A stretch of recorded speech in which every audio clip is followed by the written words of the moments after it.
All right, let's discuss this in depth with Isabel Hilton, who is the editor at the China Dialogue. She joins me now from London. Isabel, good to have you on the show.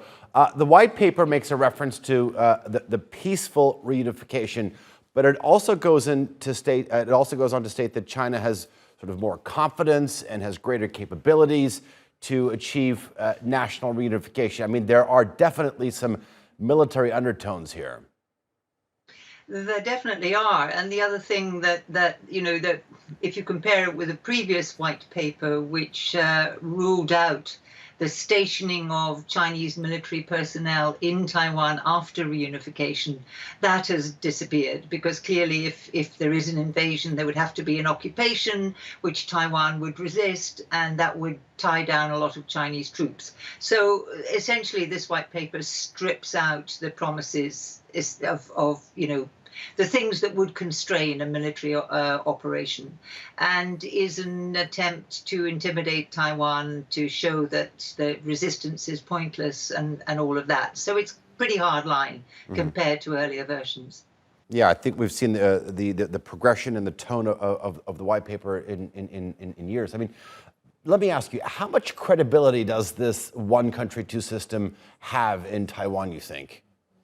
Almost none. I mean, it was always a matter of some suspicion, because essentially it asked Taiwan to trust the People's Republic.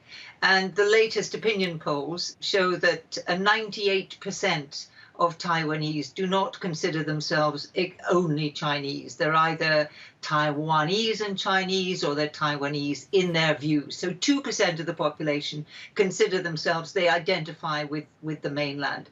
One country, two systems, a version of that was first offered to Tibet under the 19-point agreement for the peaceful liberation of Tibet. That lasted maybe 8 years before Chinese troops moved in. And of course, it was offered to Hong Kong. That was what the basis of the agreement, that was the joint declaration on Hong Kong.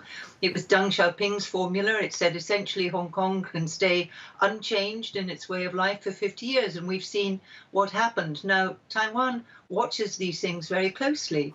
And for China now to turn around and say, trust us, one China, two systems, your way of life will be undisturbed.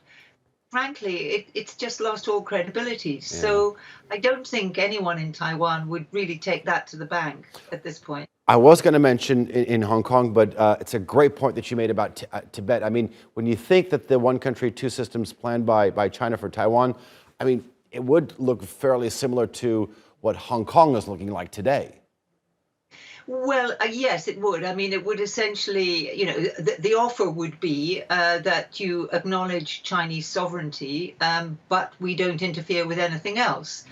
But I don't think anyone really believes that anymore, because, Taiwan is a thriving democracy. It has all the things that the party doesn't like. It has a free press, it has a separation of powers, it has a thriving civil society, and an independent judiciary. All of those things were regarded in famous Document 9 in 2013 as threats to the party. And it's really hard to imagine that the party would allow these to continue to exist in Taiwan. It's a sort of constant reproach, really, if you like, to the political system and to the party's contention that they have a superior democracy. So I think it's just very difficult to conceive of that being an arrangement that anyone could trust. So it's very hard to see where we go from here, to be honest.